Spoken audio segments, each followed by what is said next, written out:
ideas across a vast seascape and its riparian extensions to create complex mosaics of diverse expressions of vernacular Muslim cultures. Today, however, many of the important sites, monuments, and objects that are associated with the rich history of Islam in the region are increasingly endangered, exposed to environmental threats,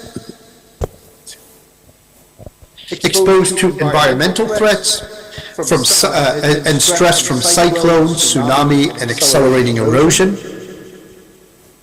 also to land subsidence, and rising sea levels that have been unfortunately compounded with anthropogenic factors, including the impact of rapid and unregulated development, and in some cases, even with deliberate acts of vandalism. In response to these compound threats, the Maritime Asia Heritage Survey works to produce robust digital documentation of the endangered historical and archaeological heritage of Muslim societies across the region. And we do this primary field work in several countries simultaneously, in the Maldives, Thailand, as well as Indonesia.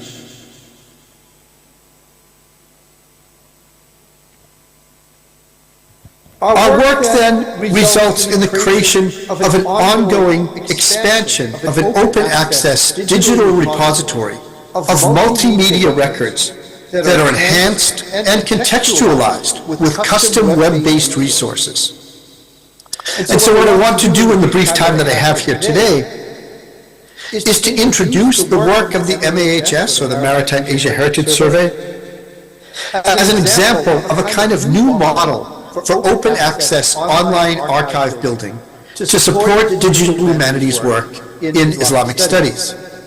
Now, I've been very fortunate over the years that a number of my primary partners in this work, this large digital humanities project on Islamic studies in Southern Asia, has been done with the help of a great many colleagues from Aceh, including many who are online here today. And so I'd like to try to see this as one important way of building up a broader community of scholars working in the digital humanities in Aceh and across Indonesia more broadly. So a project of the scale and scope of the Maritime Asia Heritage Survey is a major collective effort, and it requires the working together of a large and diverse group of colleagues and project partners. And so the MAHS, for example, is constructed with a number of field teams that are set up in each of the countries where we work, that don't have just a short season. They're not out for just a couple of weeks. They're out full-time all year long for multiple years, exploring different areas of their respective countries and producing the documentation of the project. Every MAHS field team includes a country coordinator who's responsible for planning and logistics and reporting, a field survey team leader who's our sort of symphony conductor out in the field, and he or she helps to be able to organize and manage the other members of the team who all bring very diverse sets of specialized skills to our work. And so every team includes an architect, a surveyor, an archaeologist, a photographer, and a data wrangler, who all work together in a very standardized data collection protocol to provide the primary data for our project.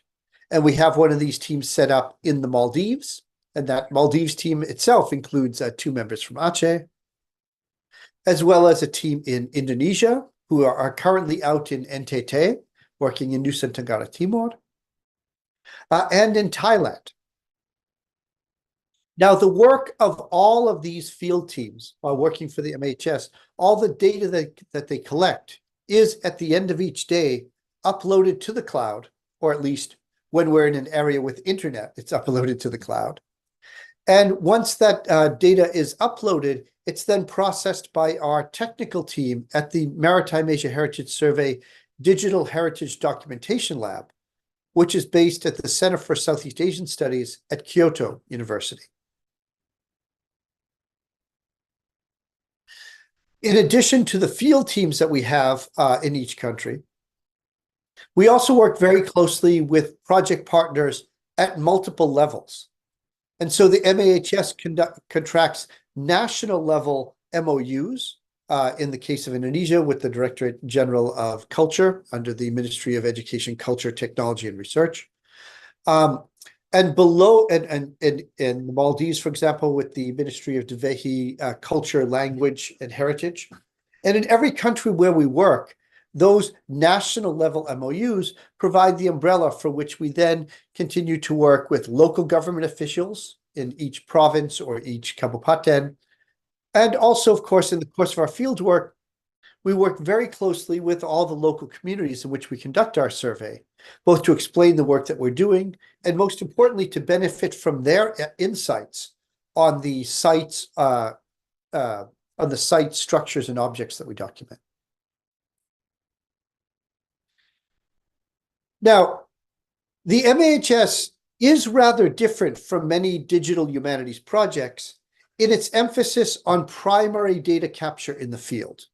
And so our work isn't simply one of creating sort of digital avatars or digital manipulations or digital interpretations of pre-existing data sets, but the core of the MAHS is really primary field collections, where our teams in each country go to designated areas working according to standard protocols to produce or to explore new areas and to produce, in many cases, the first ever systematic documentation of some of these sites.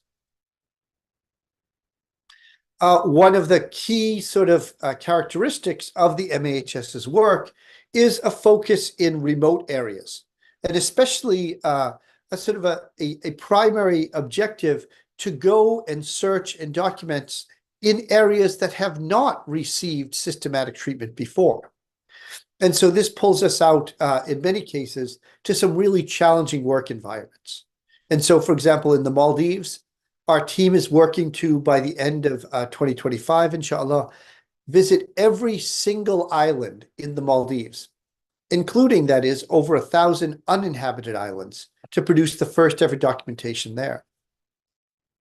In Indonesia, our team works primarily in the eastern provinces, where we've been working in Maluku, Maluku Utara, and now Nusa Tenggara Timur provinces, again, trying to provide new documentation of areas that simply had not been the focus of as much archaeological or historical documentation in Indonesia, as have, for example, places like Aceh or Java. One example of our work in previously underexplored areas include the recent work of the MAHS field team in Kabupaten Alor in Nusa Tenggara Timur province. And if you just take a quick look at some of these images, you begin to see the kinds of Muslim material culture that we're able to document in the field, producing new records, for example, of inscribed Muslim gravestones, of vernacular Muslim architecture, of old manuscript collections. And here you see two of our team members digitizing out a bark cloth, a bark paper manuscript of the Quran, a Mus'haf that we found in nearly complete. And to document kinds of Muslim settings that we still have very, very little information on, including, for example, this mountaintop village of Bampalola on the island of Alor, which is a Muslim highland village designated as an Adat village, but in ways which has very deeply integrated aspects of Islam into its local Adat. And here's just a short video while I keep talking of an overview of our 3D modeling of this Muslim village in Bampalola. This was done primarily with drone photogrammetry data, which allows us not only to make nice models with this, but we're able to get very precise spatial information that we can then use to create a very detailed site plan or site map of the village. Now, as I'm talking now about our use of drones and photogrammetry, you begin to get a sense that another key component of the MAHS is really its combination of traditional, what you might say, field walking methods or traditional archaeological survey documentation with some cutting edge technologies. And I should also add before we move on that in addition to our work in villages across the region, we've also had a series of very, I think, exciting partnerships with local museums all around the country to help them produce digital avatars of some of their important pieces in the collection to make them more accessible for study for people who might not be able to get there. And in Indonesia, I'm very proud to say that our first collaboration with the museum was with the Museum Aceh. And if you go online to our Sketchfab site, for example, you'll be able to see high quality 3D renderings of some important objects there, including the Chakradonya, right, the bell that's out in front, as well as the Tamil inscription from Nusu and a number of other important artifacts. Now, when we're out in the field collecting this data at such a huge scale, it's really important that we keep all of the data in a uniform, standardized format so that it can be both easily integrated into our online archive, but which can also provide a sort of searchable, usable, and comparative data set. And we do that by grounding our data collection in a number of preset fields that our field workers can fill in through a customized interface that we install on all the iPads and tablets that are used by our field teams. This is based on a Google App Sheet model, so fairly simple to set up. But what it does do is it provides a standardized set of data fields, and it includes a lot of drop-down menus for controlled vocabulary, so that out in the field, rather than writing whatever impressionistic data one gets, we're able to actually control some of these categories through very specific vocabularies that help to enhance search functionality and comparative study. Now, as these records are being filled out in the tablets and the iPads by members of the field teams, we can also conduct some high-quality spatial data measurements using both terrestrial and aerial LiDAR, synchronized with RTK GIS to give us a very, very precise centimeter resolution for the mapping and measurements that we make. And you can see here our terrestrial LiDAR station on the left. This is in front of a mosque on the island Fetadu in Lamu Atoll in the Maldives. And next to it, you see one of our bigger drones. This is a Matrix 300 with a LiDAR payload, also in the Maldives, with the RTK calibration base station just behind it. Now, with this aerial LiDAR in particular, one of the things that we're able to do is to be able to enhance our ability to map areas even under heavy forest cover. And so you see on this map, we've got an illustration of the ways in which, you know, a typical, say, photogrammetry drone will fly over forest and just see the tops of trees. But with the LiDAR penetration, we're able to use sort of filters on the laser returns in our lab here in Kyoto, to process that, to screen out the trees, and then to begin to identify features on the ground that would otherwise be under tree cover. And then once we do that, we're able to pull up the GPS points and then direct our field survey teams directly to those spots in the jungle to begin cutting around things and finding out what we might actually have there. So it's a real back and forth in this case between the field teams and the lab teams in a sort of integrated methodology. Now, in addition to this archaeological field surface survey work, we also undertake quite a bit of manuscript digitization. We work together with other projects that are operative in the region, including the DreamSea project run by Oman Fatur Rahman and Jan van der Putten. But in many of the areas that we go to that are too remote to send a DreamSea team out there, we will do the field documentation ourselves, such as, for example, on this 30 Juz Quran that was found in Ha'alaf Atoll. And here is a photo of two of our Archinese colleagues in the Maldives working on collating this mushaf and getting it ready for digitization. The digitized manuscripts we then upload onto our online archive, and we install them through a universal viewer plugin. This allows us to use IIIF tiering to create a sort of deep zoom focus on the manuscripts so we can get very, very close to look at real aspects of the materiality of these documents as well as what's written on them. Another thing we add to our mixed methodology our oral history video recordings.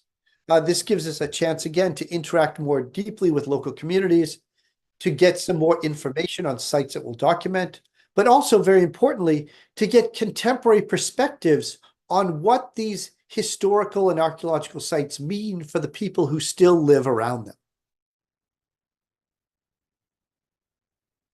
All of this data then produces a massive amount of files that at the end of the day, our data wrangler on each team will have to bring together to sort out. And you can see here just a sketch of some of the major types of file types and formats that we have. All of this data has to be sorted in the field house. Files have to be renamed, photos have to be watermarked, and then all of this is uploaded to the cloud for further processing in our Kyoto lab and then publishing on our open access online database. The data processing that we do in the lab includes all kinds of things from 3D visualizations to correction and improvement of the English language sides of the records, to the editing of videos and other things. And as a result, we're able to create a whole series of digital assets, right? Of sort of born digital records that help us to be able not only to create a bigger awareness of the richness of Islamic heritage across the region, but providing real usable resources for scholars to be able to use to examine things, for example, like inscriptions, right? So some of the 3D models that we've used, including of tombstones from Aceh, allow us to be able to sort of zoom in and move objects around to produce new readings of texts that can then further the ongoing interpretation of the legacies of Islam across the region. And all of the spatial data that we compile is not only sort of 3D visualized and made available online, but we also archive the full point clouds with our partnership with Open Heritage 3D, managed by SciArc in California. And this allows then the full raw point clouds to be able to be downloaded for free on Creative Commons licensing, so that other scholars who might have different kinds of applications or interpretations of this data can produce their own 3D renderings. This, I should just say, is a ziyarat, right? A sort of kramat, holy grave of a Muslim scholar on the island of Matira in the very north of the Maldives. Now, all of this information that we collect, the 3D models, the spatial point clouds, the oral history interviews, the digitized manuscripts, and those database records that are filled out on the tablets are all anchored in our online database that's built on the Arches platform. This was an open source platform developed by the Getty Institution in partnership with a developer called Farallon. And it's quickly becoming the sort of state-of-the-art for the management of heritage resources online.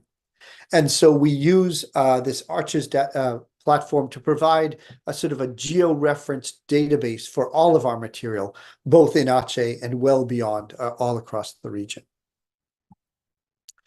All of this data on our online archive, grounded in this Arches database, is also then contextualized with other custom materials that we develop for our website, including things like a virtual library, an interactive 3D timeline, and a reference material like this, for example, this glossary of architectural features and ornamentation styles for the Maldives, where in a lesser known language like Dhivehi, there were a lot of vernacular language terms that many of which weren't even known by many young Maldivians. And so we've worked to create a sort of a go-to glossary in both Dhivehi and English to give people a more sophisticated language to be able to talk about the objects and sites that we document.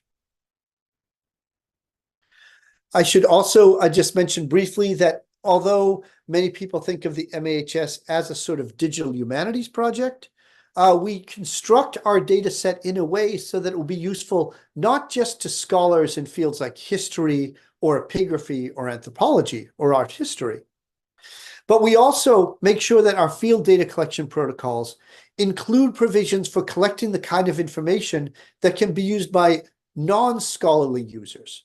For example, by government offices or NGOs who are involved in heritage management.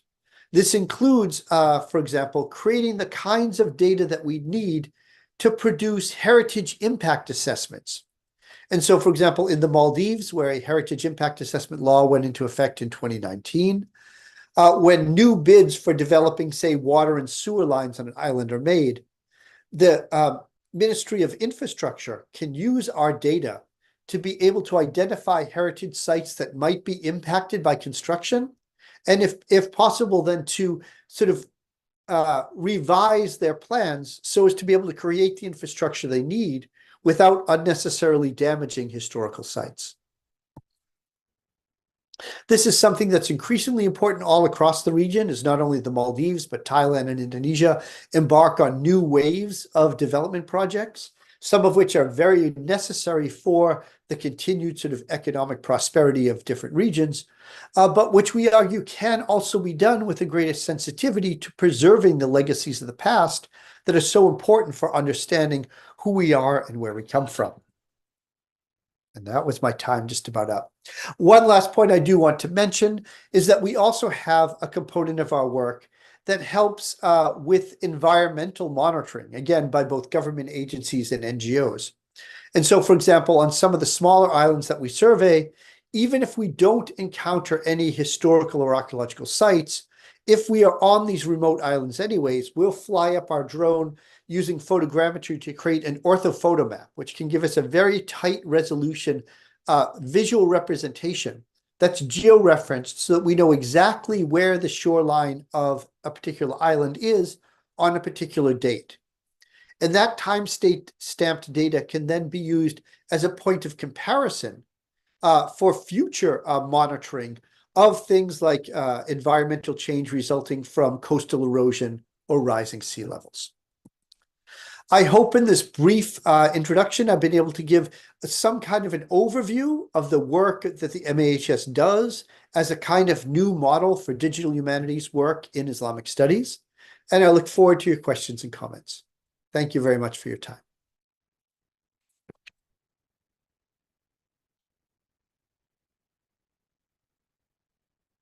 Hello? Yeah. Again, we would like to say thank you that you have talked about the survey on Muslim tradition of maritime Asia. Sepertinya masih mute di sana. Kedengaran. Right. You have talked about the history, anthropology, philology, Islamic studies, archaeology, religious studies, Southeast Asia studies, and also local histories, especially of Aceh and Maldives. Well, thank you again. Right, ladies and gentlemen, if you have questions, please keep with you. And later on, at the end of this plenary session, you will have time to ask the question. Right, because the time passed very quickly. Now we go to the next presenters. The second invited speaker is Professor Dr. Mustafa El-Sawali, Professor of Sultan Sharif Ali Islamic University, Brunei Darussalam. He is originally from Egypt, and now he is a professor in Brunei Darussalam. Right. His area expert in language, in culture, and art, yeah, and also especially on literature and criticism. Yeah. Right. Right. Now we give time to him to, to present his research. And the time is more or less 20 or 25 minutes. Right. تفضل.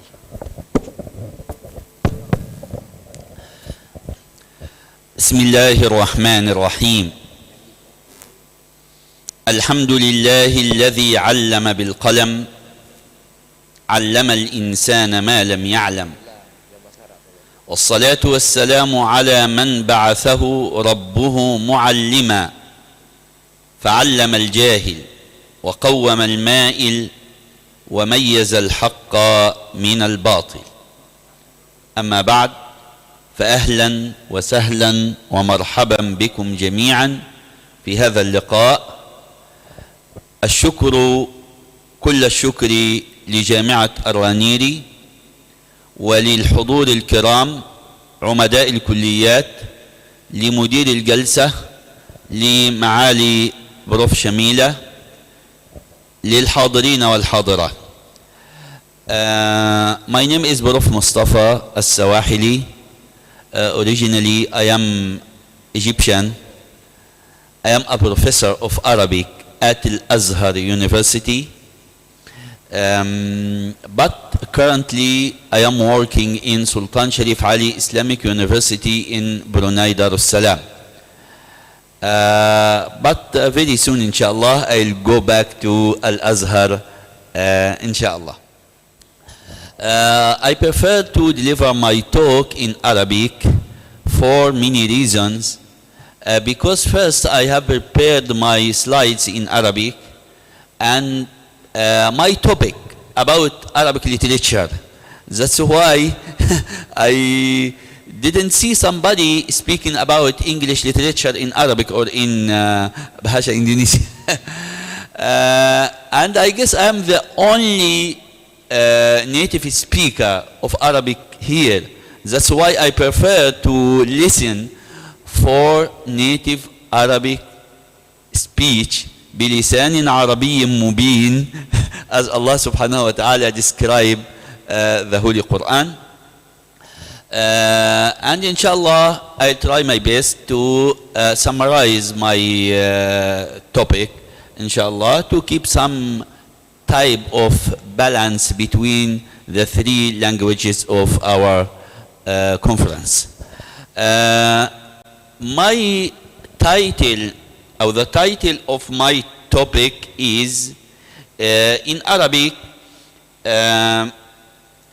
تدريس الأدب العربي للناطقين بغير العربية مقاربة انتقائية تكاملية.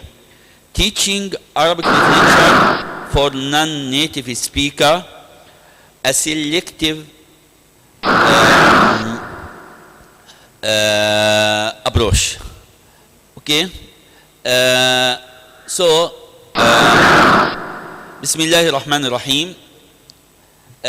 لا شك أن الأدب يمثل قيمة إنسانية وحضارية ومعرفية بالغة الثراء، فهو المرآة التي تنعكس عليها نفسية الأديب في آماله وآلامه، وهو الكتاب الذي تتجسد في سطوره أفكار الكاتب ورؤاه وأحلامه، وهو المنتدى الذي تعلو على منبره دعوات التجديد والإصلاح، وهو الموجه الذي يأخذ بأيدي المتلقين إلى ما ينفعهم، وهو المشعل الذي يضيء للناس دروب الحرية والعدالة، وهو المسرح الذي تعرض فيه فنون المتعة البريئة والترويح الهادف إلى غير ذلك من الفوائد. في الحقيقة هناك ثمار، يعني فوائد لتدريس الأدب العربي لغير العرب. أولها تنمية المهارات اللغوية الأربع: استماعا وتحدثا وقراءة وكتابة. الثاني ترقية الأسلوب من خلال دراسة مستوى لغوي رفيع يتسم أصحابه بالبلاغة والإبداع، مما قد يؤهل الدارسين للإبداع في المستقبل إن شاء الله.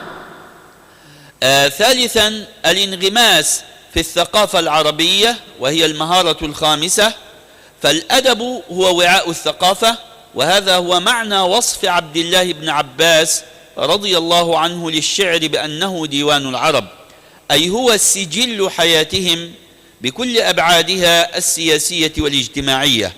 وأيضا تعزيز الأواصر الثقافية بين العرب وغيرهم من الأمم الناطقة بغير العربية، سواء أكانوا مسلمين أم غير مسلمين.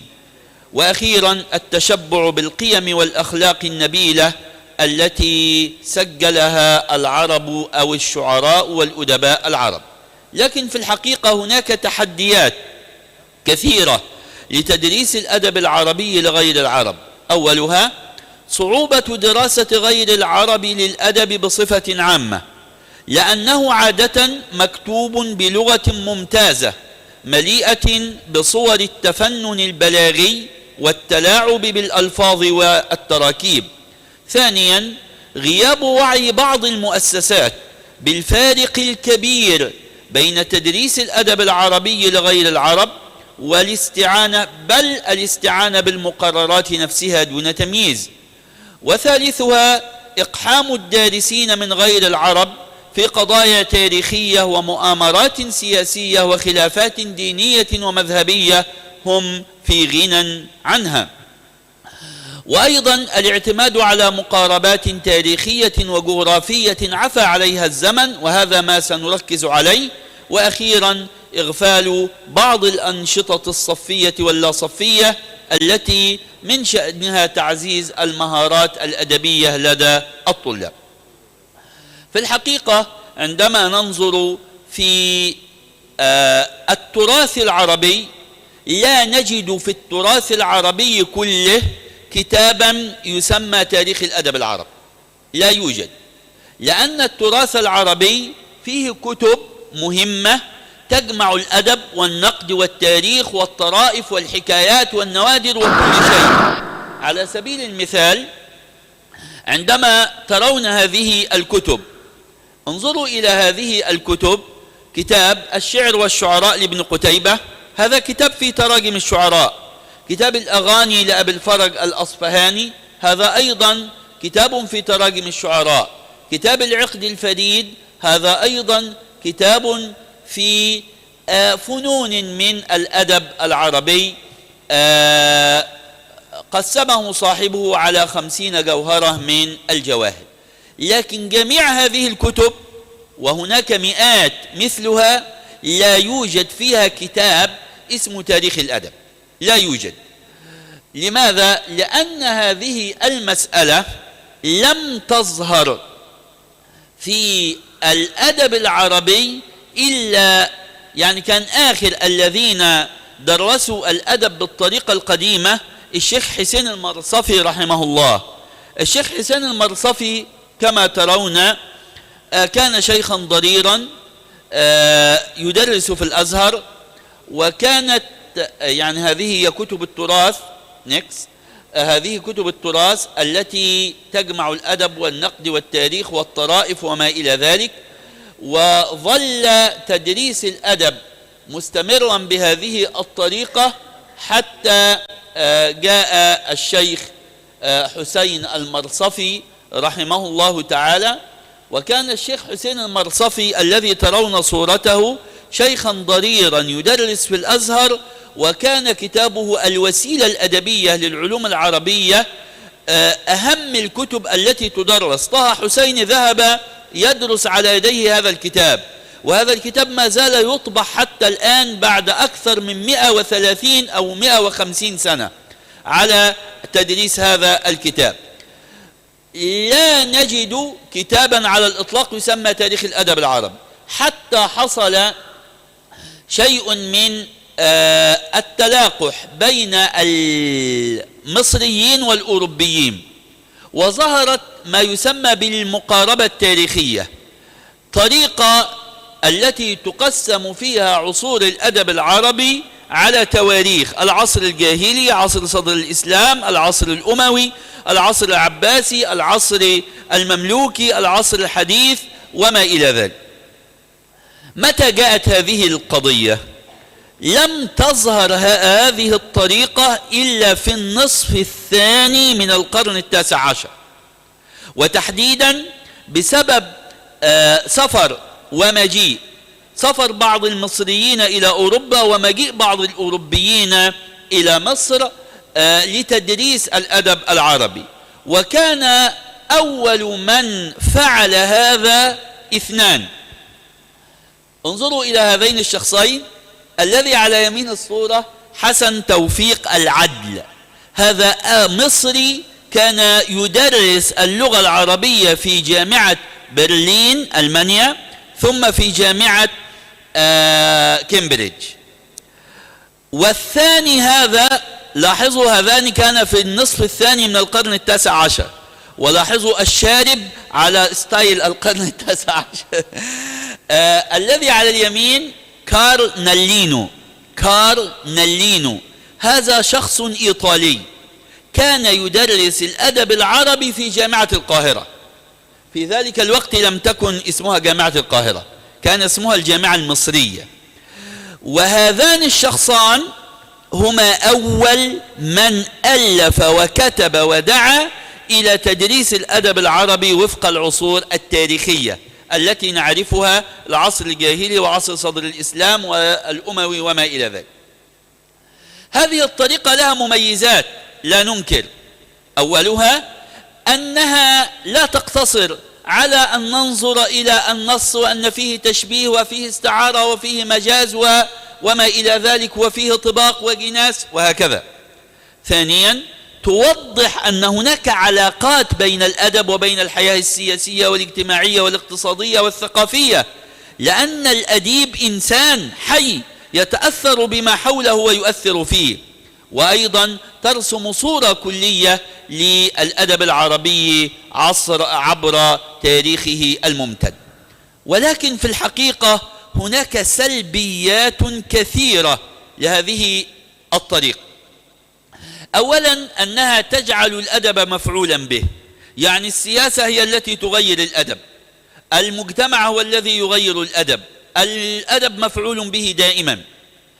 والحقيقة أنه لا يوجد ارتباط بين الحياة السياسية والأدب. قد تكون الحياة السياسية سيئة جدا جدا والأدب ممتاز، والعكس قد يكون الأدب ممتاز ولا توجد حياة سياسية. التغيير السياسي يحدث في يوم وليلة، بمعنى اليوم مات مروان بن محمد آخر خلفاء الدولة الأموية، غدا أبو العباس السفاح أول خلفاء الدولة العباسية. هل الأدباء في يوم وليلة يغيرون ملابسهم ويقولون نحن خلعنا لباس الأدب الأموي وغدا سنلبس لباس الأدب العباسي؟ هذا مستحيل.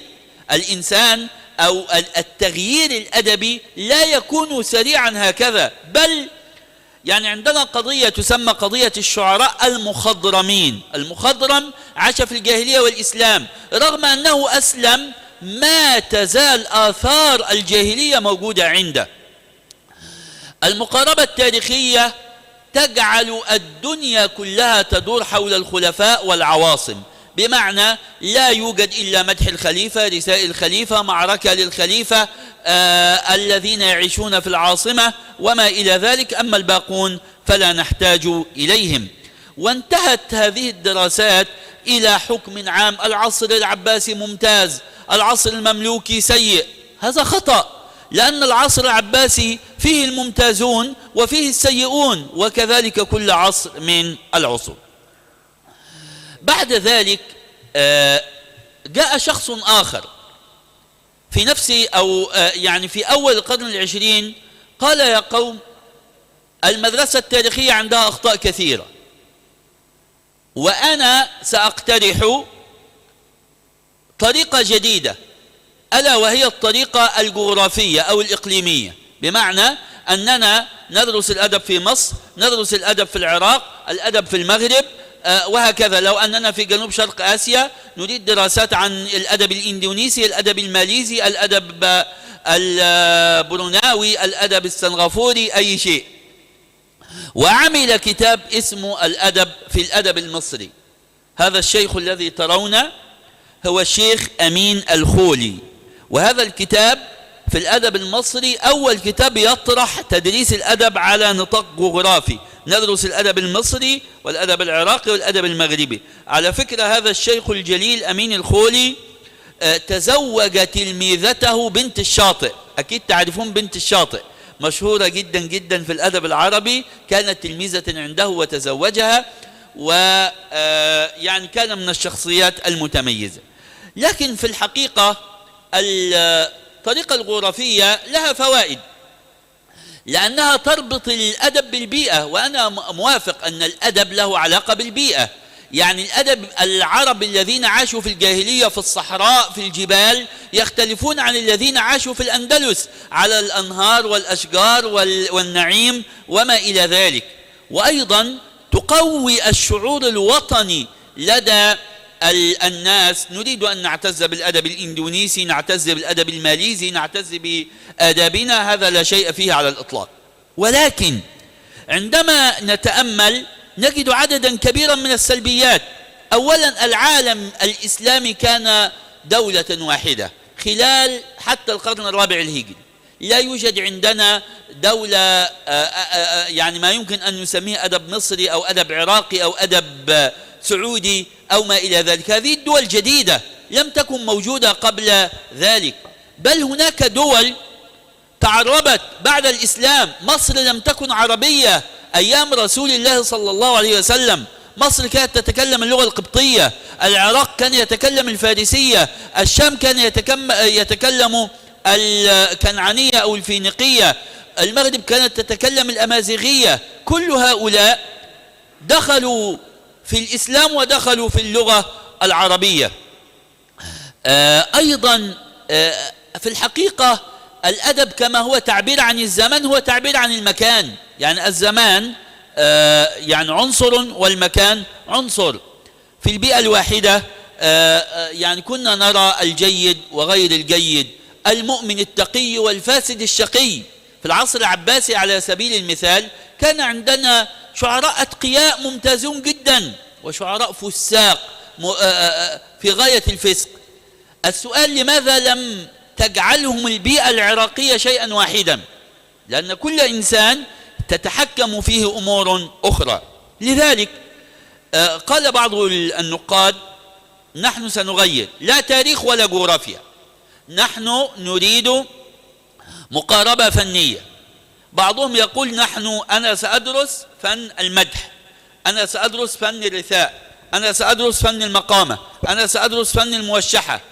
والدكتور شوقي ضيف رحمه الله تعالى، هذا الرجل الذي ألف أوسع كتاب في تاريخ الأدب العربي من 10 مجلدات، توفي منذ حوالي 10 سنوات، عن أكثر من 95 سنة.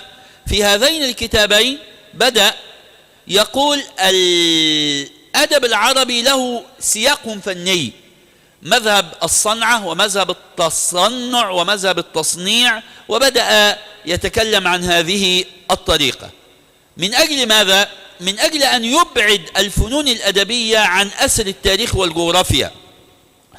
وهي بالفعل تستطيع أن تجمع لنا شعراء عاشوا في أزمنة مختلفة في سياق فني واحد، نسميها مدرسة أدبية، مدرسة فنية، مثل مدرسة أبولو حديثا، مدرسة عبيد الشعر قديما. أيضا تتخلص من الأحكام المطلقة التي تبناها النقاد، وتستفيد في الوقت نفسه من المقاربات التاريخية والجغرافية والسياسية، وتجمع الأدب والنقد في سياق واحد. ولكن في الحقيقة عندما نرى هذه المقاربة نشاهد أن أصحابها أمعنوا في تفاصيل دقيقة جدا جدا للآداب. يعني طالب أجنبي على سبيل المثال، هل يمكن أن ندرس له فن المدح في 4 سنوات؟ ما هو فن المدح إذا أردنا أن ندرسه فنيا يحتاج منا إلى 4 سنوات. هل الطالب الوافد أو غير العربي يستطيع أن يتحمل هذا؟ سيخرج من الناحية الفنية بفن واحد، من الناحية التاريخية بعصر واحد، من الناحية الجغرافية ببلد واحد. وأنا رأيت هذا. يعني مثلا الطلاب الذين درسوا في السودان لا يعرفون إلا شعراء السودان مثل التيجاني بشير، إلا الروائيين السودانيين مثل الطيب صالح، إلا النقاد السودانيين مثل عبد الله الطيب المكذوب، والسلام عليكم ورحمة الله. لا يعرفون أكثر من هذا، لا يعرفون أكثر من هذا. لذلك فهذه المقاربة أيضا تجزئ يعني مواهب الأديب. عندنا بعض الأدباء كان شاعر وناثر وناقد، أصحاب المواهب الثلاثة، مثل أبو العلاء المعري. كيف سندرسه مرة هنا ومرة هنا ومرة هنا؟ هذه مشكلة كبيرة. لذلك أنا أقترح مقاربة تكاملية انتقائية، بمعنى أن نقطف من كل بستان زهرة، وأن نستفيد من مميزات المقاربة التاريخية، من مميزات المقاربة الجغرافية، من مميزات المقاربة الفنية. وأقترح إطارا عاما وإطارا خاصا. الإطار العام نقدم كتابا، وأنا إن شاء الله أعمل في هذا وأقوم بكتابة هذا الكتاب، كتابا يركز على الفنون الأدبية المهمة لغير العرب. وحدة في فن الشعر، ووحدة في فن الخطابة، ووحدة في فن أو فنون الكتابة، ووحدة في فن المقال، ووحدة في فن القصة، ونقدم هذه الوحدة بلغة وبطريقة مناسبة لغير العرب وتنطبق عليها مواصفات المناهج الحديثة.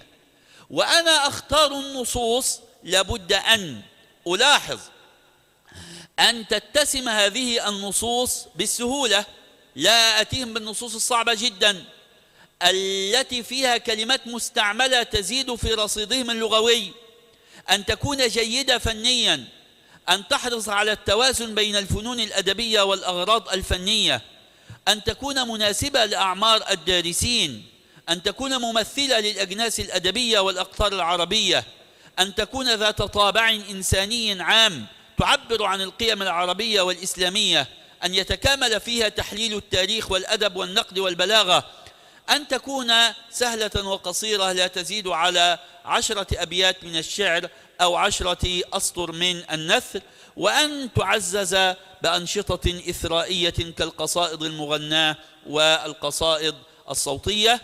وفي الختام أقول إن دراسة الأدب العربي قيمة مضافة مهمة، سواء على الصعيد اللغوي أو الصعيد الثقافي أو الصعيد الوجداني، وأنها تؤهل الدارسين للإبداع يوما ما، وأنه ينبغي أن نعلم الأدب العربي لغير العرب في سياق تذوق النصوص الأدبية السهلة وتحليلها تحليلا متكاملا يغطي الأبعاد اللغوية والبلاغية مع عدم إغفال الأبعاد التاريخية والجغرافية والاجتماعية والنفسية.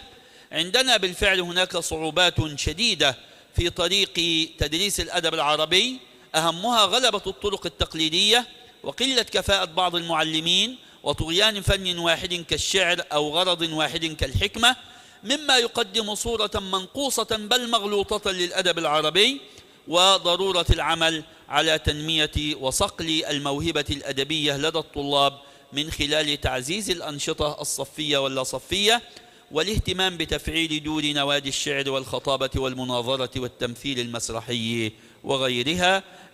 يعني هذا ما قدمته لكم. أقول قولي هذا وأستغفر الله لي ولكم، وأسأل الله أن يجعلني وإياكم من الذين يستمعون القول فيتبعون أحسنه، وشكرا على حسن استماعكم. Syukran.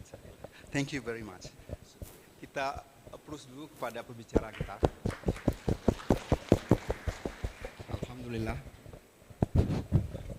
It seems very interesting what he has presented. He talked about teaching Arabic literature to non-Arabic speaker. So he selected integrated approaches. He argued that based on his study or previous study, came across to previous literature that teaching Arabic literature generally based on artistic, based on artistic texts. Yeah, based on what I understand here from historical context, from pre-Islamic era to the modern era, and then the last thing is from regional geographical context. So he argued that this method is not efficacious to teach non-Arabic speakers. What he offered here is the first one is teaching Arabic literature must be through a few study of the literary art while benefiting from history and geography. And then the next thing is light illuminating of the text. It's mean by this way does not put a big burden to student. And then the last thing is does not distract the student from appreciating of the artistic beauty of the text. This is what he offered. The solution of teaching Arabic literature to non-Arabic speaker.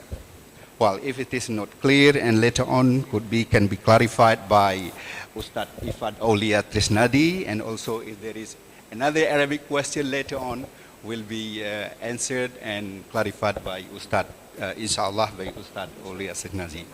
But again, thank you very much for your presentation. Very interesting presentation and a lively presentation. And it seemed to me, based on your CV, that you are really prolific writers.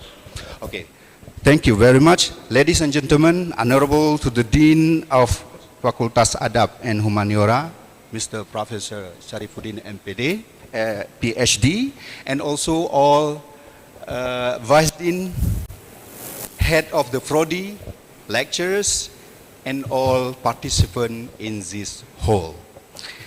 Ladies and gentlemen, now we go to the next invited speaker. It is also the same, you have 20 or 25 minutes, right? 30 minutes? Yeah, all right. Okay, so her name is Professor Shamila Muhammad Suhidan from School of Information Science, College Computing, Informatics, and Mathematics, University Technology, Mara, Malaysia. Right. She will talk about the role of the library in, lifting or in a digital era, from the digital era to the digital era. What we are going to do with this, what the role of the libraries. Okay, the time is yours. Okay, please go ahead, station. Okay, thank you from Mr. Moderator, I think Professor Manan. Okay then, Bismillahirrahmanirrahim. Assalamualaikum warahmatullahi wabarakatuh.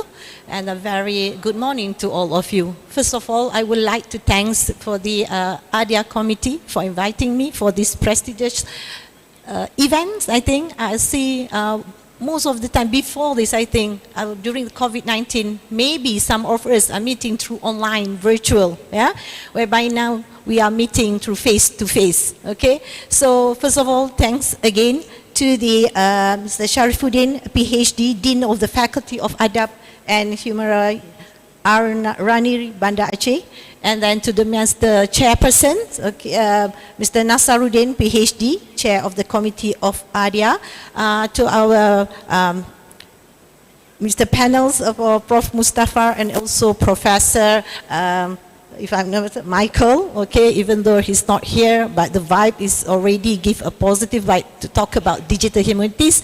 And for sure, to all of you, dosen-dosen, okay, dan I'm still here. dosen-dosen semua, serta all the Adia committee. First of all, congratulate for this prestigious event again. My name, as you know, that's been introduced by Mr. Moderator, Professor Manan, Shamila Muhammad Shwidan, and I've been teaching for UITM, yeah, that's the tagline with UITM di hatiku for the past 24 years, okay?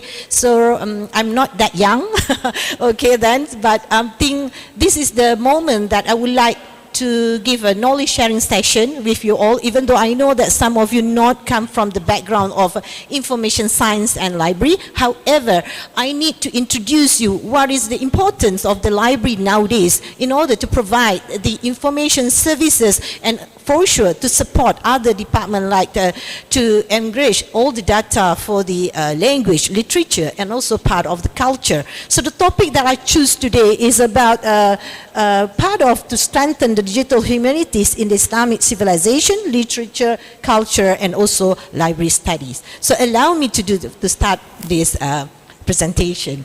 So the agenda for today is about, first of all, I would like to introduce you. What is the importance of the digital literacy and what are the role of the library in order to provide part of their services, okay? So it started with, as the introductions, okay? I will say that, okay, actually, pandemic COVID-19 is actually an eye-opening to all of us to use a digital. Okay, before this, I think some of us reluctant and keep on saying that, using the word that, oh, I cannot do this. If I use this, I will become stressed, techno-stressed. Yeah, some of people is like that, yeah, or fatigue. However, okay, the shock of the education and policy response about the COVID-19, whereby all the higher institution, even though a school, they have to shut down. There is no physical contact. Meaning that everything but the business must be run. Am I right? So due to that, yeah, this is going to be the threat to the advance of the education around the world, not only in Southeast Asia, but all around the world. That force us to do something about that. Yeah. So in order to support the sustainability of learning, okay, they tend to recover. These COVID-19 actually tend to become a positive or the right time for the opportunity for us to take off, okay, the digital, okay, era, so that in terms of assessment, pedagogy, and also the technology, which include, okay, all of the department and also libraries, okay, so that is also to make sure that the current situation to support the teaching and learning. So, however, whenever we would like to do this transformation of learning, okay, the approach of the environment factor is to make sure that all of us, which is include the student, to become self-determined learner. Meaning that they have to study it by themselves. Maksudnya, pembelajaran secara kendiri, yeah? Meaning that the student center. Yeah? However, okay, studies also find that the higher of digital literacy positively affect the high input of the learning outcome to the academic performance. Therefore, the collaboration for other departments, which include libraries, okay, to supporting their teaching and learning. I still remember during that time, okay, our academic library did request us as an academician to work together with them to support, okay, the lifelong learning, especially in terms to provide the information not only to the students but also to the lecturer. So we have to come forward to think about what is actually that the right thing in order to support, and then no one left behind. Okay, we cannot say that, excuse me, the students do not have all these kind of devices, even though at home they don't have the internet access. So what should we do? So we introduced the name so-called of ODL, Open Distance Learning. Open Distance Learning is a concept whereby we not only use the digital, however, we can use all other type of platforms such as telephone, okay. I myself actually try to justify to divide my student for those who don't have the laptop, even though they cannot access the internet. So I'm teaching with them through phone. So we have to do something, okay, so that this tagline, no one left behind in education, will support by eventually, okay. However, in order to support this transformation of learning, okay, like I said that, okay, the student still have a low digital literacy. Okay, not even the student, yeah, because whenever they have a low lack of digital literacy, it will lead them to have a less motivation to study. Okay, and then learning style also require digital, as both learner and educator remains as a challenge. And then for that, okay, especially in terms of the ill task, it's difficult for them to meet the expectation to retrieve relevant information in this complex digital environment. Therefore, that's why it is come forward of the library to play a role of in order to support this teaching and learning. Okay, and then being as a library also, they also have this difficulty. I know that I think Malaysia and Indonesia, we have to face the same issue whereby there's no professional that have been qualified in order to manage their school library. Am I right? The teachers have to find ways, okay, in order to manage the school library. However, I think for the academic library, public library, even the national library, you already have a qualified librarian, okay? So some of the issue that in the digital era, they need to make sure that the current and educate collection meet a need based on the user or in this digital environment to support the curriculum, okay, not only for the student but also for the educator. And also the question is about library competency. Yes, during COVID-19, yeah, there's a lot of the librarians struggle in order to provide the services and also for the internet network and for sure for the plan, procedure and policy, okay. So the part of it, okay, for the digital literacy, I think that from the European Commission Digital Education Action Plan, that's saying that digital technology is actually will enrich learning in variety form and whereby it must be accessible to open up a wealth of information and resources. I think in here is clearly from the study that's saying that the key importance of the digital literacy that when I highlighted is that it's about the information literacy. Information literacy, yeah. So research finding also, yeah. I did my research with my students, okay, with you from Malaysia perspective and also from the Indonesia perspective, whereby the component, okay, the main three component of the digital literacy is about cognitive, technical, and ethic. So whereby the findings said that even though all of the three of the elements is supported, however, the ethical, yeah, the ethical, meaning that the ethical from the student is still low. Meaning that in order for them to assess, to evaluate the information, they still need help. Okay? From who? Is from the lecturers, educators, or even, especially from the librarian. I think that's a syndrome that we call as a copy-paste. Am I right? Copy-paste. Cut, copy-paste. Okay? I think even us as a adult learner also tend to be like that. However, don't worry, since we have the ChatGPT, QuickBook, it's helped you a lot. But don't just simply copy and paste, okay? So it's very dangerous. That is a criminal, academic criminal, okay? So in that case, I would like to introduce this digital literacy model, yeah? Whereby there's a lot. I don't want to touch in detail. However, the three components that I mentioned, yeah, that I always investigated in my research is that technology is how to explore this new technology with a flexible way.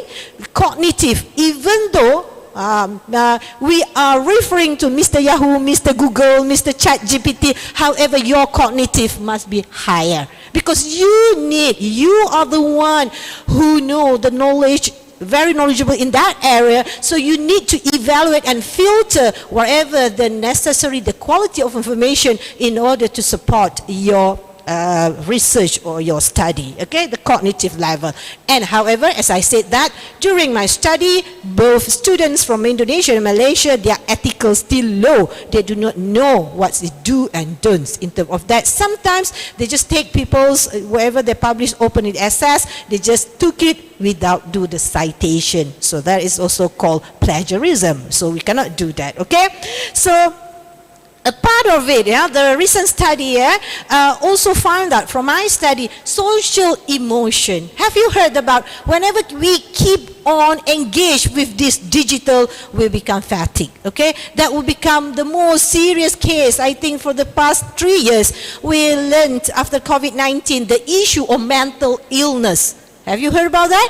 Because when we keep on interact with the social media, okay, you assume, you evaluate, you understand by your own. You not interact with others, you make your own judgment, and sometimes maybe perhaps you involve with the cyber bullies, okay, so that the behavior or the social emotion is so part, okay, important for the digital literacy. So with that, okay, I think the transformation of the library is so important in order to support the digital literacy among the students and especially to the user. The first thing, I think, digital library, I think, maybe you can do the comparison before and after the COVID-19. Is it changed in your university, the library?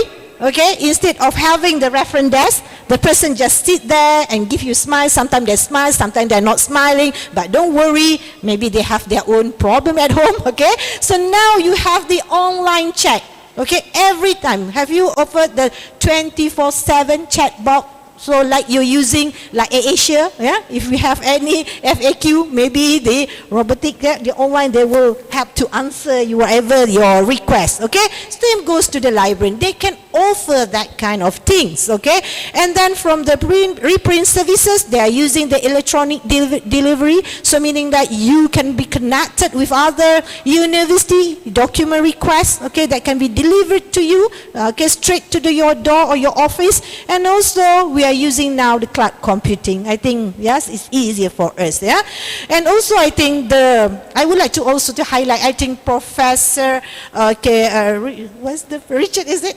Michael, sorry. Okay, then he also introduced about the digital humanities. I think based on the libraries that said that gallery, libraries, archive, museum, yeah, the importance of the data creation, data preservation, yeah, you need to digitize it so that it's going to give for the future references, okay, for the young generation that will know about your culture. I think especially in Indonesia, one of my students doing the indigenous knowledge. Yeah? So yeah, there's a vast intangible culture, intangible culture, your dance, your foods, everything, your ceremony. Yeah, I really love to study and explore about that. Okay, and also the component that we highlighted is about the digital literacy that we explained before, and also the digital innovation. So nowadays, libraries is not being traditionally been seen as a place. People will say that, oh, what is your job? I'm only do the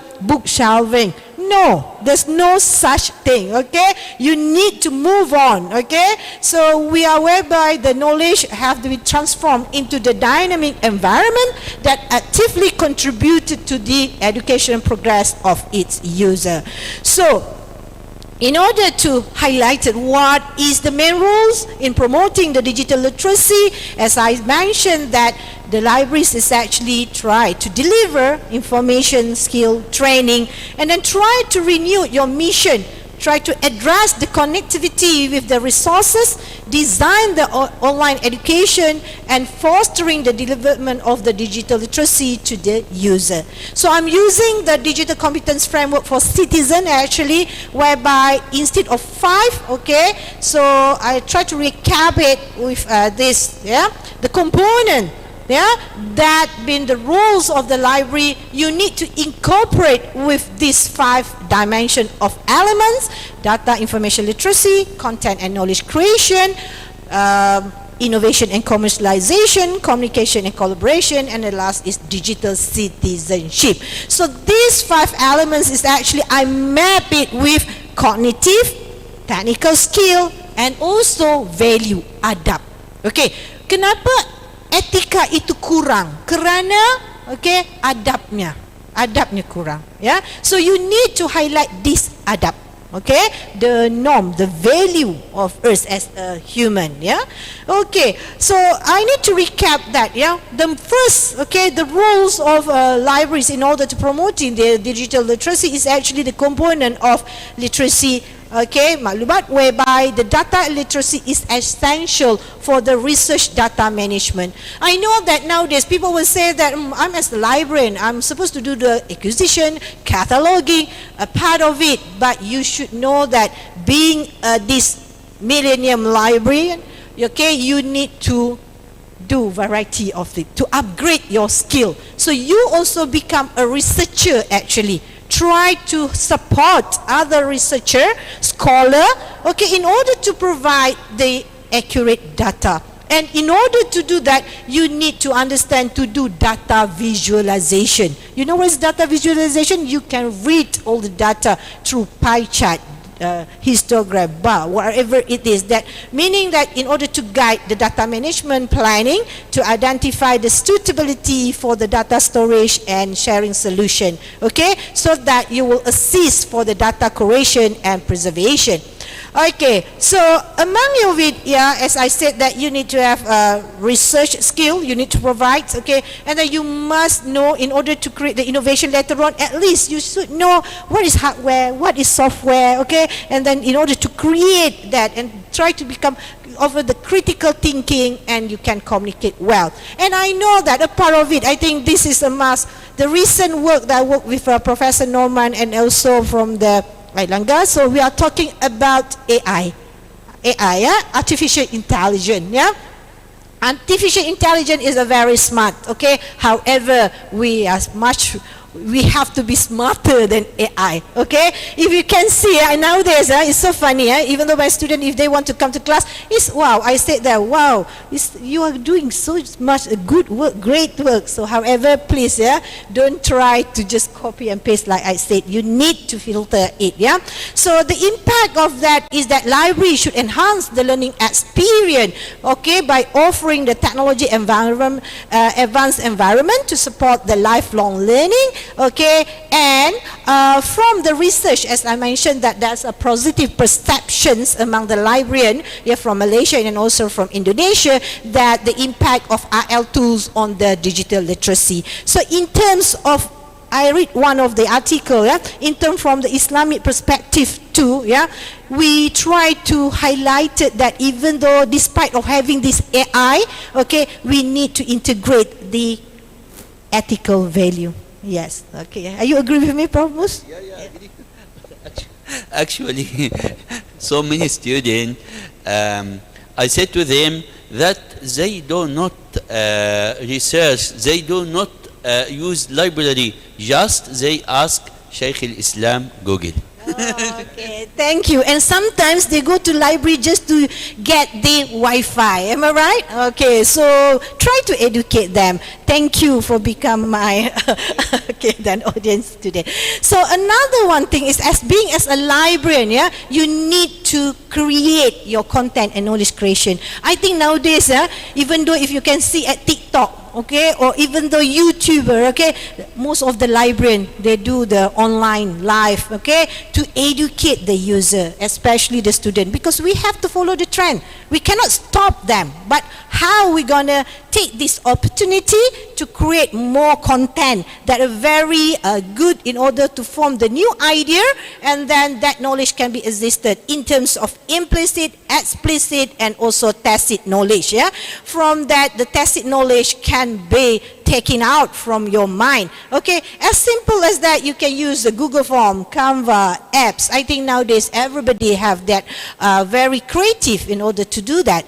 And then instead of you having that content, and then by creating a new knowledge, the next level that as a library you need to do innovation and commercialization. What is meaning that innovation? You need to transfer all the new knowledge to the user, to the community. It's no point that you have it, I have it, and I store it, I keep it, so this is my asset. Nope.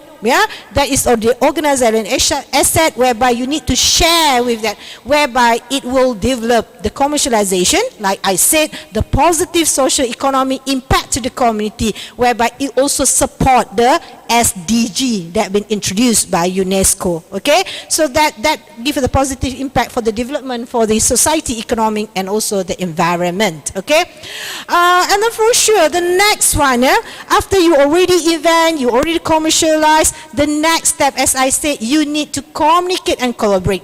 Okay, library need to communicate and collaborate. You need to work together with others. You cannot work in silo. Okay, so that now instead of having last time the training like physical, you can do the seminar, you can do webinar, you can do a lot of things, in order to make sure to share, communicate, collaborate with the variety of the online tool, engage and participate in the citizenship, whereby you need to use it responsibly. Okay, so some part of it, I think we as in a library, they also do the CSR, corporate social responsibility for the others, okay, community, okay, and the last part of it is about digital citizenships, okay. This is the part of it, they incorporate with the ethics, whereby you need to contribute to use, to protect and use the information responsibility by taking the consideration of privacy, safety, and ethics of the social well-being and environment. I think maybe us in Asian culture, we just always live to take photo, but I think in Western culture, if you would like to take photo, you have to make sure that your surrounding, there's no one behind you, because if not, you need to blur their faces. Am I right? So that is a part of ethics. So we need to educate our society, the students, that about digital citizenships, okay? So I just would like to share that this is a part of this project being handled by the academic libraries and UITM, where they during the COVID-19 they offer about 11 modules. Yeah, so that modules that's very most of it is doing through online. Okay, online database, online literature review, online information skill. So how to use these advanced corpus, and the student can do the chatting with the librarian if they stuck with something about their academic purposes, but not other than that. Yeah. So this is, if you can see, the total participant. Yeah, there's an increasing. Okay. So before the COVID-19 is only like 600, but after that, okay, the user, okay, frequently double, okay. So this is also among the COVID-19, the increasing of the using of these modules, and also the training is for the online database, introduction to the library system, and also to introduction to the electronic resources. Meaning that I think being students of the committee, we understand that we need to use the digital environment. However, we need to make sure that the students or the user having been equipped with the digital literacy. So what are the role of the librarian? Okay, you need to do still promote of the reading habits and creativity, even though we are using online. However, reading is a part of it. Okay, if in Malaysia the tagline is we need to understand membaca, menulis, mengira, dan juga the creativity about communication, creativity, critical thinking, and also collaboration. So, and the one is adab. Okay, the adab is just been introduced recently. Okay, meaning that is so important. And then you need to make sure that giving a train to become a specialist of digital data information literacy, you need to develop the content repackaging. Okay, in order to part of the information solution, collaborate with other, doing the smart partnership to improve the curriculum, and become the technology leader to enhance the information accessibility, and also doing the collection development that will reflect the curriculum success. So what I can see now from the research gap that I do, the current state is about demand versus supply. Okay, so you need to give in whatever that been demand, not based on your own judgment and perspective. Quality versus quantity. Even though you do a lot of program, but if it is not quality, there's no point. Training and talent, try to build the talent, send them over training, and make sure there's a clear policy and procedure so that in the future you will provide the flexible learning, innovative program, train librarian, and also smart partnership. So as a conclusion, I think digital literacy is a must, and library play an important role in promoting the digital literacy through providing access to the digital resources, offering training session, and serve as a guide for the lifelong learning that will in line with the agenda of the Sustainability Development Goal by UNESCO, specifically for the quality of education, and also SDG 11 for the smart city and community. With that, I will say thank you. Assalamualaikum. Thank you very much, Professor Shamila Mohammed Shahidan. We have heard her presentation. It's very lively, and it seemed to us that he is expert on his field, on her field. Right. She has talked about the role of libraries in promoting digital literacies among the students. It seemed to us that he is dope that the current student, let's say, peoples are not familiar with the development of digital literacy. Yeah. In other words, student ability in this is lacking. Right. That's why, she proposed many ways, many ways to accelerate, to counterbalance, and so on and so forth about the technology or the information technology that has shifted from traditional to digital platform. Well, another thing that is interesting what she said is about artificial intelligence, AI. Yeah, for example, Professor Yahoo, yeah, ChatGPT, yeah, chatbot, and so on and so forth. That's the result of the people things. People thought they have made a new technology. In other thing, or in other side, that the users must be comfortable to use this. Not only they are able to use, yeah, the modern technology, but also they have, or the librarian have to introduce the way how they are used in practice. Otherwise, you know, the use is not appropriate. Well, ladies and gentlemen, now it is more or less 10 o'clock, yeah, 10:55. We have time more or less, yeah, let's say 10 or 15 minutes to ask and answer the question. Well, please committee make online to Professor Finner. Probably there is a question to him. Well, now it is time for us to ask a question before we close this first preliminary session. Okay, go ahead. Tolong mic satu. Tolong Pak Wandi. Please say your name. Yes, go ahead. Bismillahirrahmanirrahim. Assalamualaikum warahmatullahi wabarakatuh. Waalaikumsalam. Thank you so much for giving me the time to ask questions to the three presenters today. I am Nasrum from UIN Alauddin Makassar. What we call it?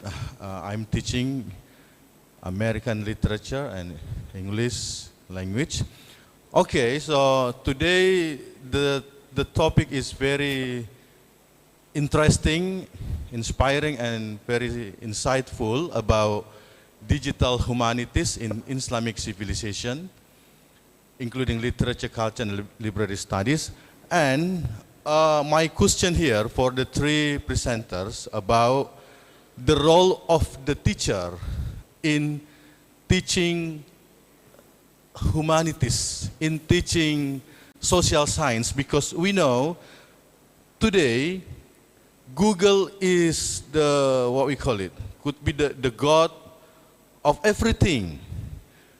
Especially in humanities, students only read the materials from the book, from the Google, etc.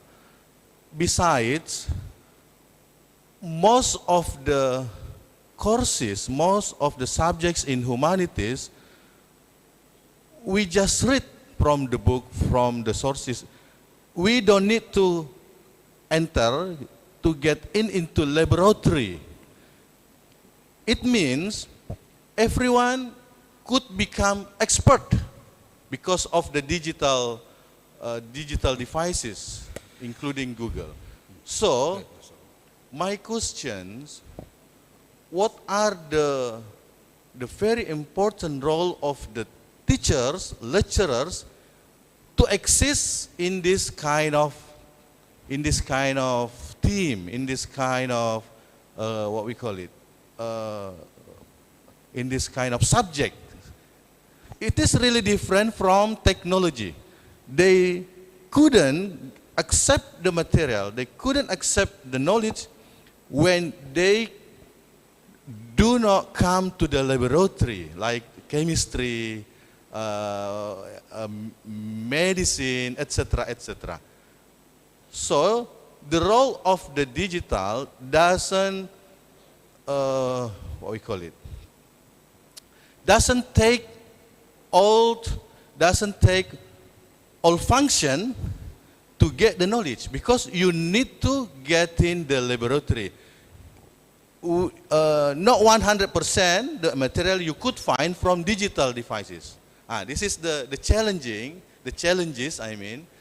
These are the challenges of us, that if we give the assignment to the students, they just take from the digital devices, from internet, etc., etc.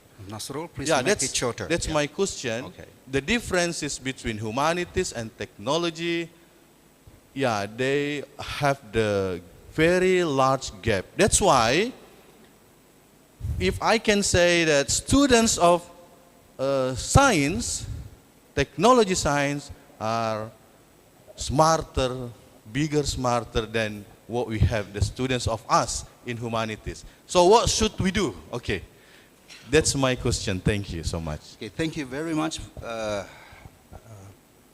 Pak Nasrul from UIN Alauddin Makassar. So I have recorded and written your question is, how is the role of the teacher in teaching social science, yeah, and also how to adapt with technology advancement.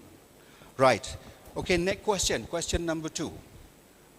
Please help Wandi give to yeah.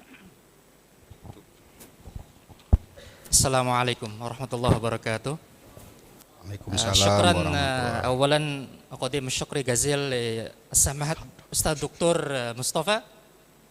أنا اسمي غميلار إرفان الله. أنا جئت من مدينة ساحلية في جاوا الغربية شربون EIN شيخ نورجاتي شربون. أنا استفدت كثيرا من أطروحتك سيدة حضرتك عن مقارنة شتى في الأدب العربي. أنا كنت درست العربية وأدبية في Gajah Mada في يوغياكارتا، وكنت درست أيضا هذه المقارنة شتى، ولكن عندما كنت أقرأ عن هذه المقارنة هناك مقارنة مذهبية، يعني هناك شعراء يسردون وينظمون أشعارهم عن مذهبهم ونزعاتهم مذهبية، مثلا الأمويون الذين يمدحون بني أمية مثلا، وأطراف المعارضة من علويين وأهل البيت مثل الفرزدق وذيب الخزائي. وهل هذه المقارنة المذهبية يعني لدى وهل نحن كطلاب مثلا في إندونيسيا في حاجة ماسة إلى هذه المقارنة أيضا بجانب مقارنة شتى التي طرحتها فضيلة الدكتور مصطفى؟ شكرا. السلام عليكم ورحمة الله. Okay, next session. I think the question has been understood by Professor Mustafa and also Ustad Ivan Aulia. Yeah. All right. Okay, now we go to the next question. Please give mic to him. Right. Assalamualaikum warahmatullahi wabarakatuh. Assalamualaikum warahmatullahi wabarakatuh. My name is Usep Abdul Matin. I am from the Faculty of Adab and Humanities of Sarif Hidayatullah State Islamic University in Jakarta. My first question goes to Professor Samla binti Muhammad Shahidin. Thank you very much for your excellent presentations. My question would be, in this digital literacy era, in the first 21st century, how do we define civilization at the deepest recognition of mutual and interactive sanctities as we need to educate our society? I'm worried about defining civilization today as it refers to the skyscraper building, for instance, laptop, handphone, and so on. My second question goes to Professor Michael Finner. Professor Michael Finner, thank you very much for your excellent presentations. Did you find any collective sentiment, any mental operations of religious performance or believers in your research during your fieldwork?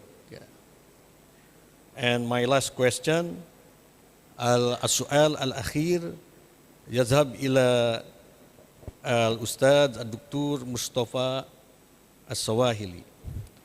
بالنسبة إلى المقاربة الفنية، وجدت في التاريخ الإسلامي والحضارة الإسلامية فكرة ما تسمى المدارة، وهي السياسة اللطيفة هل هذه الفكرة كذلك أتت إلينا من المقاربة الفنية، لأني وجدت المؤيدين المشهورين من هذه الفكرة هم الأدباء والشعراء. شكرا كثيرا. والسلام عليكم ورحمة الله وبركاته.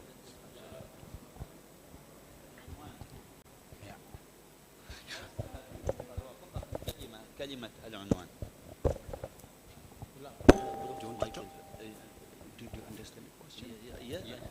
Yes, I understand. Just the term, العنوان، عنوان هذه المدرسة. Could you repeat again?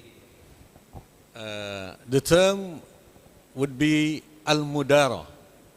Al-mudara. Al-mudara يعني السياسة اللطيفة. المداراة تقصد؟ السياسة اللطيفة التي okay. يجلب بها الناس المنافع ويدفع بها المضار. Okay, شكرا. Right, thank you very much. Okay, for the first session, we close the question and answer, and later on let's see the time is still available. Okay, now we go to the answer. The first questions is for all invited speakers. The question is question from Nasrul, Pak Nasrul, in Alahuddin Makassar. He asks about how is the role of teacher in teaching social science based on technology advancement those days. Probably Professor Shamila want to answer this question. Please go ahead. Okay, thank you, Prof. Manan. So I think for the goals, this is from my personal point of view, okay, regarding Mr. Nasrun, regarding what is the role of our as an educator, of the teachers. I know that we cannot just compare like the science, technology, and social science and also humanities, okay. Every field have their own advantages, pro and cons, okay. However, yeah, I agree with you that compared to the people who have really can do the experiment and they can share from their findings to create a new knowledge. However, that's why part of it, the role of us in order to promoting the kind of a new knowledge, a new idea, a part of it, I think, in our curriculum's development or syllabus, we need to incorporate the research elements, okay, that for just giving you an example from my experience, we introduced the capstone, okay, the capstone whereby the student need to do for one semester, okay, a part of it, the project that based on what are the current situation, a research gaps or problem, issue that they need to identify, present it, and then they have to provide the solution. So from there, we encourage the student to understand the real situation, even though we're not go to the lab like the chemistry or physics or biologies, but a part of it that come from the socials and also humanities. Just simple as that. You know that flood, okay, everywhere, yeah, banjir kan? So meaning that how we gonna reduce that? Okay, how are we going to help or contribute to the society in helping the daily routine? And my student, they introduced the apps for the waiting for the numbers to be called in the hospital. So that also a part for them to create a new ideas to solve the current situation. So in that things, I can see the creativity and the critical thinking of the student. Okay, so I think we try, even though we cannot say that we will be at the par with all what the social and or medicine or technology. However, we are moving towards that by introducing embedded that critical skill in our syllabus. So I think being as a lecturer, educators, so that's a part that we can contribute a small part, especially to the society. I hope that you can answer your question. Thank you. Oh, just direct. Okay then, thank you. Then for the next question is about the civilization, okay? I think, yeah, in this era, okay, the civilizations in education, I did one research with my students, okay, regarding the school resource center in order to support the education civilization. So what we found that, yes, the student is lacking because like I said that in my explained before, that students normally work at their own space, okay? They're not talking and discuss about the issues with others. So in part of that, yes, that worries us.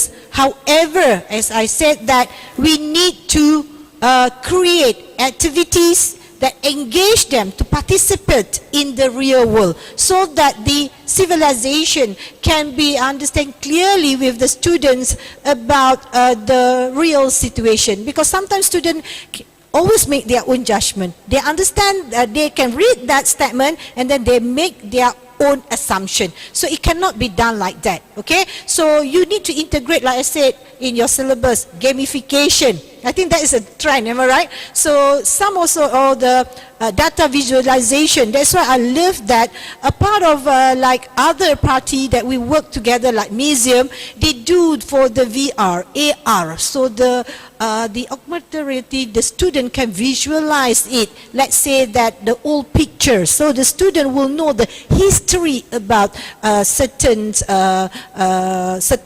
history that they never seen before, for example. Okay, so that is from my view. Thank you. Okay, next we go to the second answers, and now the answers will, the question will be answered by Professor Mustafa. Please go ahead. شكرا. السلام عليكم. في الحقيقة هناك سؤالان موجهان إلي. واحد حول المذاهب العقدية أو الدينية مثل الشيعة، المعتزلة، الخوارج. هل يمكن أن ندرس الأدب العربي من خلال هذا؟ والثاني قريب من هذا، وهو حول المداراة. والمداراة قد تكون في اصطلاح الشيعة التقية أو التقية، وقد تكون بالاصطلاح السياسي يعني السياسة اللطيفة، وقد تكون بالاصطلاح الدعوي المنافقة. يجب أن نفرق بين أمرين، بين أمر البحوث المتخصصة كرسالة للماجستير أو الدكتوراه أو بحث خاص تريد أن تعمل فيه كتابا، من حقك تماما أن تكتب كتابا عن مثلا أثر التشيع في شعر الكميت ابن زيد الأسدي، أو أثر فكر الخوارج على شعر عمران ابن حطان، أو أثر أي شيء من هذا القبيل.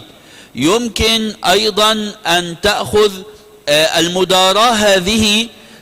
هناك باحثون كثيرون كتبوا مثلا موضوعات فيما يسمى الغزل الكيدي. هل سمعت هذا المصطلح من قبل؟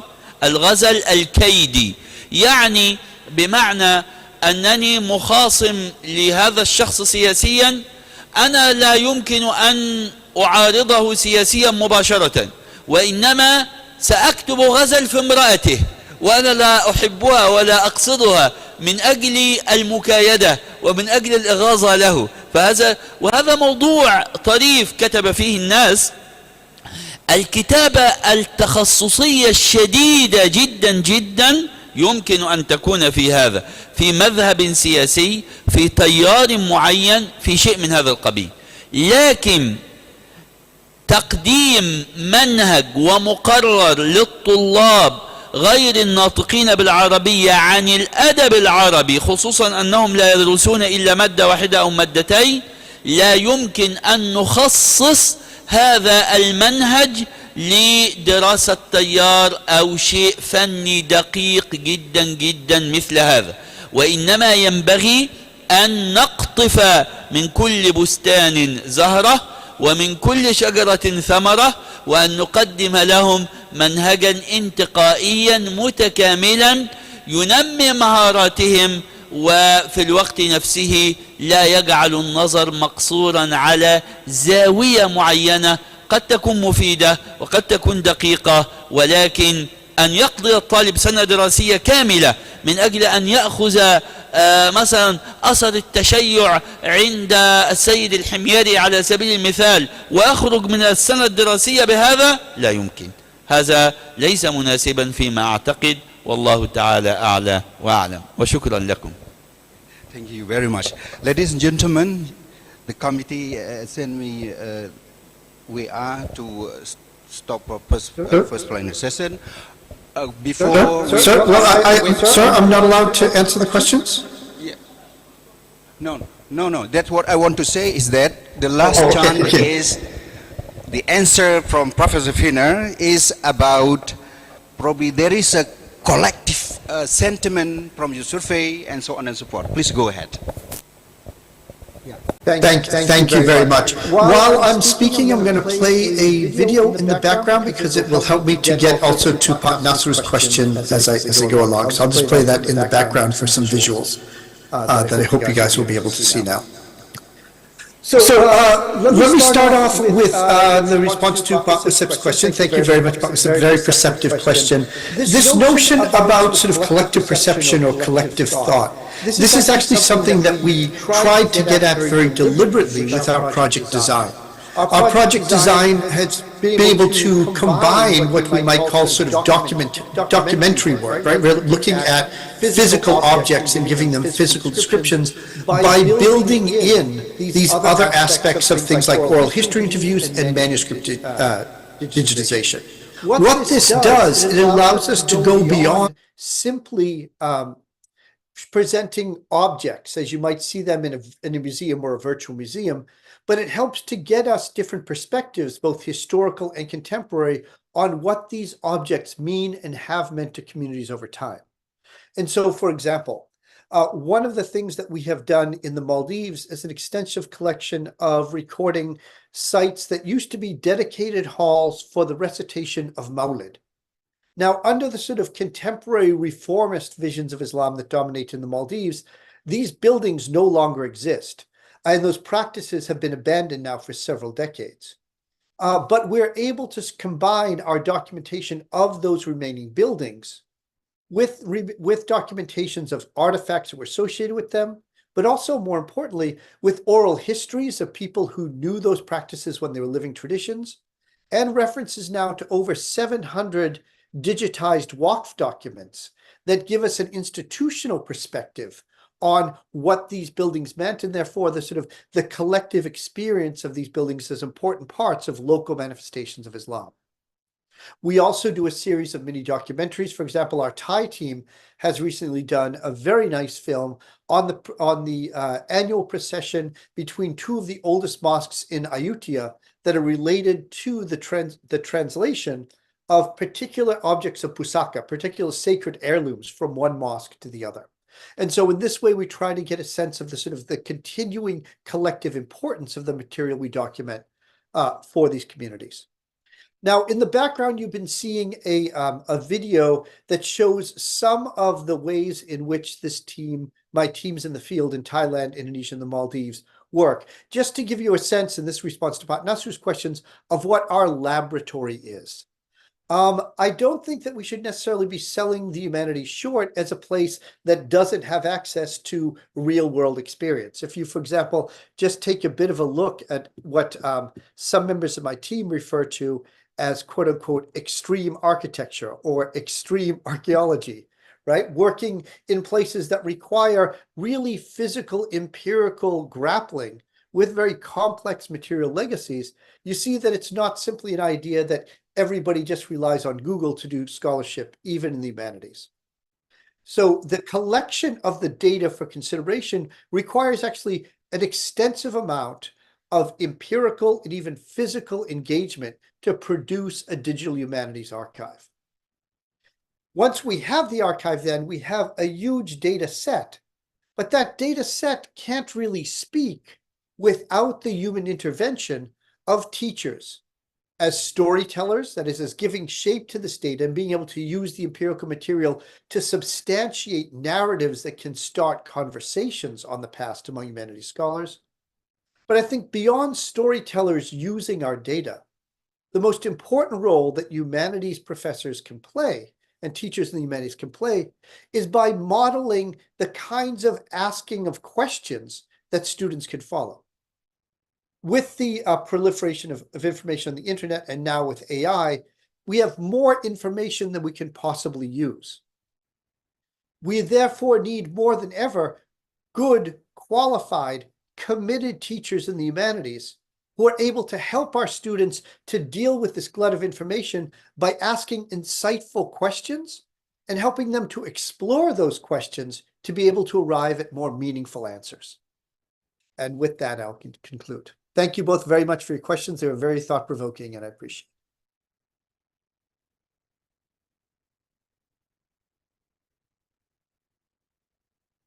it.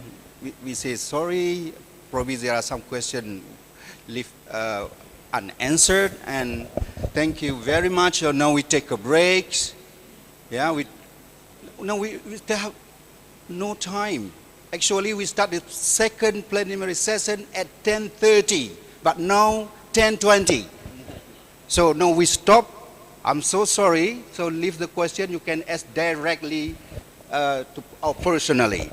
Okay, thank you very much for your kind attention. And we stop the first plenary session. And thank you again for your contribution from invited speakers. Berharap kita semua memiliki pencerahan atau dapat pencerahan dari presenter kita hari ini. Saya akhiri. Wassalamualaikum warahmatullahi wabarakatuh.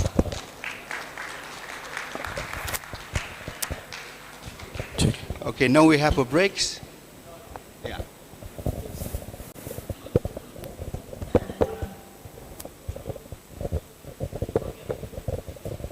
Okay. Siapa? Apa Bapak Reju kan Pak Zubir perwakilan dari Adia. Penelitian terus. Kan ini penelitian.